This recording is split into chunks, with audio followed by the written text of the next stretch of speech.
Bonjour et bienvenue. Aujourd'hui, on va se plonger dans une année vraiment particulière pour une station de ski qui s'appelle la Norma, en Haute-Maurienne. Bonjour. L'année, c'est 2025 et on s'appuie pour ça sur les archives d'un site passionnant, la normatitude.com, qui documente absolument tout ce qui s'y passe. Alors, pourquoi cette station et cette année-là? Parce que son histoire en 2025 est un condensé de tous les défis que les stations de moyenne montagne affrontent aujourd'hui. Comment se réinventer tout en honorant l'héritage de ceux qui ont tout bâti. Exactement. 2025, à la Norma, c'est l'histoire d'une station prise dans un grand écart fascinant. D'un côté, une accélération vers le futur avec des investissements, de nouvelles activités pour ne plus dépendre que de la neige, et de l'autre, une confrontation très émouvante avec son propre passé. Une année marquée par la disparition de la génération des pionniers, ceux qui ont planté les premiers pylônes dans les années 70. C'est cette tension, donc, entre le deuil et l'innovation. C'est ça. C'est ce qui rend cette année si riche. C'est un véritable point de bascule. On va voir comment une communauté de montagne navigue entre ces deux courants. Et pour comprendre cette projection vers l'avenir, il faut commencer, je pense, par les changements très concrets qui ont marqué l'été 2025. Ça bougeait pas mal, visiblement. Ah oui, l'été 2025 a été un chantier à ciel ouvert, au sens propre comme au figuré. Le symbole le plus fort, c'est la transformation en août de la Maison du Tourisme. Ah oui, Ça peut paraître anodin, mais le nouveau nom, Norma Loisirs, dit tout. c'est vrai que Maison du Tourisme, ça sonne un peu administratif, un peu années 80. Normal Loisir, c'est plus direct. Mais au-delà du nom, qu'est-ce que ça change vraiment? Est-ce que ce n'est pas juste un coup de peinture marketing? C'est une excellente question, et on pourrait le croire, mais non, c'est bien plus profond.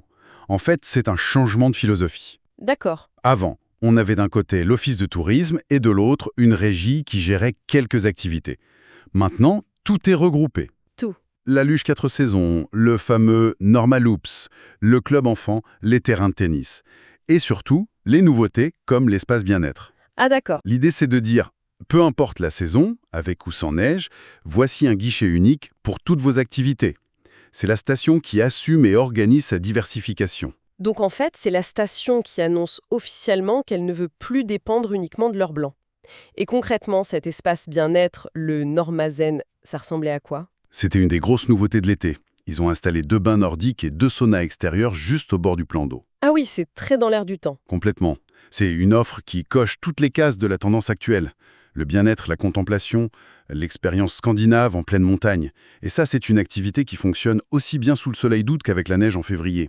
C'est typiquement l'investissement 4 saisons. Et dans cette même logique de diversification, il y a eu un événement totalement inédit en août 2020, l'e-Motorfest. Voilà un exemple parfait de cette dynamique de réinvention. Les 23 et 24 août, la station a accueilli un festival entièrement dédié aux motos électriques. Intéressant.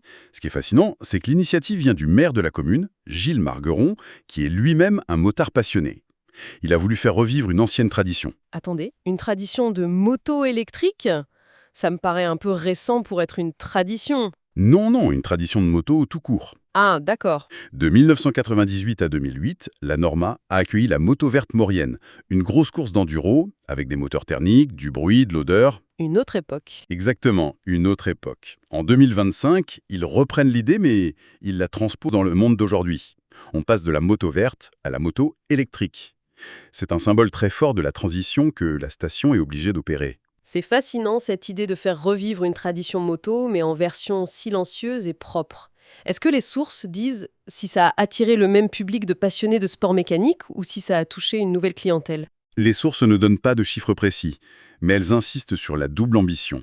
Rassurer les anciens, les fans de moto, en leur montrant que les sensations sont là, et attirer une nouvelle clientèle familiale, curieuse de tester ces engins sans les nuisances.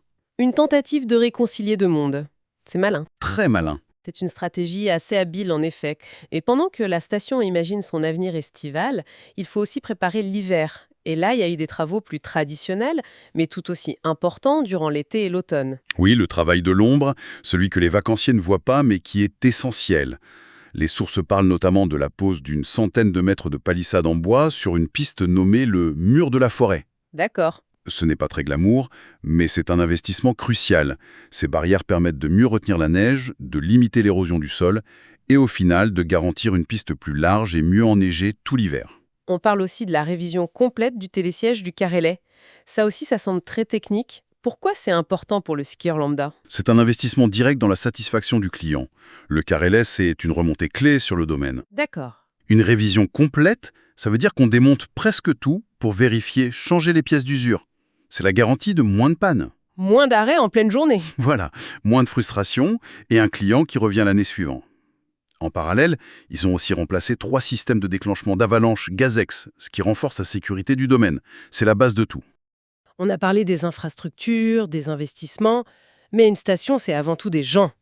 Et l'année 2025 a été particulièrement riche en émotions humaines, avec des hauts et des bas très marqués.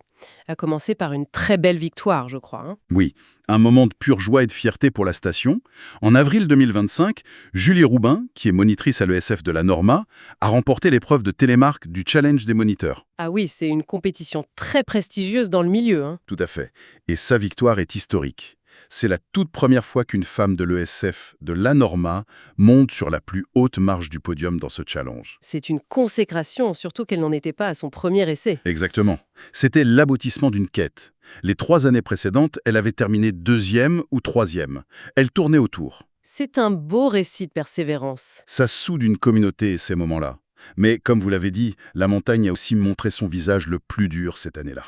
D'ailleurs, l'hiver 2024-2025 avait commencé sous tension. Oui, avec cette panne majeure sur un télésiège la veille de Noël 2024. Un cauchemar pour une station de ski. Le pire scénario possible. Le télésiège de l'Arlette tombe en panne en fin de journée avec plus de 100 skieurs dessus. 100 skieurs. Ils sont restés bloqués pendant près de 3 heures. C'est énorme. Les sources décrivent une mobilisation générale impressionnante. Il a fallu 2 hélicoptères pour évacuer tout le monde en rappel, un par un. Ça a dû être une opération incroyablement complexe et angoissante pour tout le monde. Absolument. Heureusement, il n'y a eu que quelques cas d'hypothermie légère et aucun blessé grave. Mais l'événement a profondément marqué les esprits. C'est un rappel brutal de la fragilité de ces mécaniques. Et malheureusement, le sort s'est acharné quelques jours plus tard. Oui, Avec un drame cette fois. Une avalanche mortelle. oui, le 28 décembre 2024. Le ton devient forcément plus grave. Une jeune femme a perdu la vie dans une avalanche. Ce qui est important de noter, c'est que l'accident a eu lieu sur un secteur hors piste. D'accord. Mais un secteur qui était facilement accessible depuis le haut du domaine. C'est le rappel tragique et permanent de cette dualité de la montagne. L'espace sécurisé qui côtoie la nature sauvage. Voilà. On skie dans un espace aménagé, balisé, mais à quelques mètres de là, la nature reprend ses droits. La nature qui a aussi montré sa puissance d'une manière moins tragique, mais tout aussi spectaculaire, en avril 2025. Ah oui, un événement météorologique complètement hors norme. En 48 heures, il est tombé l'équivalent de 2 mois de précipitations. 2 mois. Oui. Les relevés sont fous. 60 cm de neige à Avrieux, le village en dessous, qui est pourtant dans un des secteurs les plus secs des Alpes du Nord. Et au sommet du domaine, à 2750 mètres, plus d'1,50 m de neige fraîche. En avril. En avril. À l'heure où on parle du manque de neige, un tel événement, c'est une bonne nouvelle ou c'est le signe d'un dérèglement? C'est exactement la question que ça pose. Sur le moment, c'est une aubaine. Ça prolonge la saison de ski de printemps dans des conditions exceptionnelles. Mais sur le fond, cette intensité, cette temporalité inhabituelle, c'est vu par beaucoup comme une manifestation du changement climatique. Des hivers plus doux, mais ponctués d'épisodes extrêmes? C'est ça. C'est une nouvelle donne avec laquelle les stations doivent apprendre à composer. Et au milieu de toute cette modernité, de ces événements climatiques, 2025 a aussi été une année où le passé a lourdement pesé sur la station. C'est peut-être le fil rouge le plus émouvant de cette année-là. C'est le cœur de cette année charnière. Une page s'est tournée, de manière très concrète et douloureuse. La communauté a perdu plusieurs de ses piliers, des gens qui ont littéralement construit la Norma. Vraiment, hein? Ça a commencé le 26 mai avec le décès de Pierre Fiandino.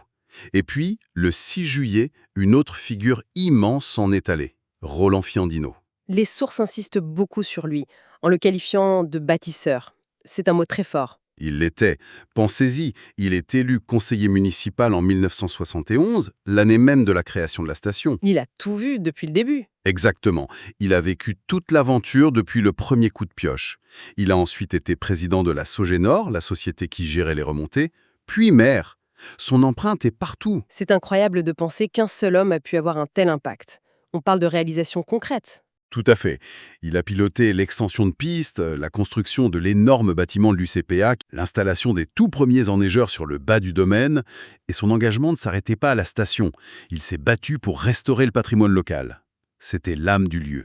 Et ce deuil a été suivi par d'autres. Et quelques jours après, le 2 octobre, c'est Claude Vincendet qui s'en va. Encore un pilier. Président du Club des Sports pendant 34 ans, président de la Maison du Tourisme pendant 13 ans. C'est une vie entière dédiée au développement de la station et du ski dans toute la région. Et pour compléter ce tableau, 2025 marquait aussi un anniversaire particulier. Oui, le 50e anniversaire de la mort de François Bouvet, un des pères fondateurs de la station, décédé tragiquement en montagne en 1975. La succession de tous ces événements en une seule année est absolument frappante. 2025 est devenu symboliquement l'année de la transmission. La génération des pionniers qui s'efface. C'est ça. Ça a forcé toute la communauté à regarder son histoire en face, au moment même où elle est lancée à pleine vitesse dans sa modernisation. Alors, si on essaie de rassembler toutes les pièces du puzzle, que nous dit cette année 2025 à la Norma ? On a l'impression de voir la vie d'une station de montagne en accéléré. Il y a les projets, l'innovation, les victoires. Et en même temps, la dure réalité du terrain. Les pannes techniques, les drames humains qui soulignent les dangers de la montagne et le passage inexorable du temps. Le contraste est saisissant entre le lancement d'un e-Motorfest tourné vers l'avenir et le deuil de ces hommes qui ont construit les premières remontées. Ça révèle une communauté qui doit se réinventer, mais qui est aussi profondément ancrée dans son histoire. Exactement. Et un dernier petit fait de 2025 illustre parfaitement cette volonté de construire l'avenir sur des bases solides. Ah oui, À la fin de l'année, un nouveau médecin, le docteur Catel Martin, s'est installé à l'année dans la station. ce n'est pas anodin. Non, avoir un médecin permanent, c'est un service essentiel pour transformer une station touristique en un véritable lieu de vie, été comme hiver. C'est un signe que la diversification n'est pas qu'un slogan, mais un projet de société pour le village. C'est une excellente conclusion. Ça nous laisse avec une pensée pour la suite, une question que toutes ces sources soulèvent. Alors que ces stations se diversifient à marche forcée, comment la mémoire de leur passé, un passé bâti sur le ski par des pionniers comme Roland Fiandino, peut-elle façonner leur nouvelle identité ?